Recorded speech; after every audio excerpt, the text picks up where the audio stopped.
রোনালদোকে ফিরিয়েই পর্তুগালের স্কোয়াড ঘোষণা।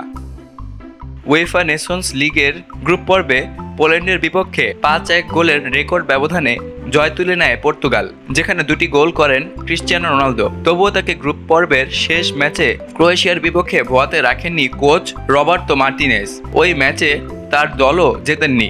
1-1 গোলে ড্র নিয়েই সন্তুষ্ট থাকতে হয়েছিল তাদের। তাই কোয়ালিফায়ারের ম্যাচে প্রতিপক্ষ ডেনমার্কের বিপক্ষে আর ঝুঁকি নিতে চাননি তিনি। শেষ 4-এর দৌড়ে টিকে থাকার লড়াইয়ে রোনালদোকে নিয়েই 26 সদস্যের স্কোয়াড সাজিয়েছে পর্তুগাল।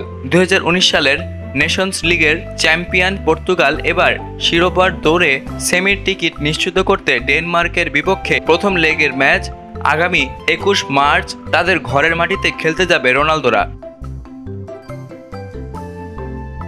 আর দ্বিতীয় লেগ 24 মার্চ পর্তুগালে হবে। আর এই 2 ম্যাচের জন্য গতকাল স্কোয়াড ঘোষণা করেছে পর্তুগাল। রোনালদো ছাড়াও স্কোয়াডে ফিরেছেন ডিফেন্ডার রুবেন দিয়াস। 2টি গ্রুপ পর্বের খেলায় অংশ নিতে পারেননি তিনি। তার সঙ্গে রয়েছেন গনসালো ইনাসিও, রুবেন নেভেস এবং দিয়াগো জোটা। তবে ইনজুরির কারণে স্কোয়াড থেকে ছিটকে গেছেন জোয়াও ক্যানসেলো।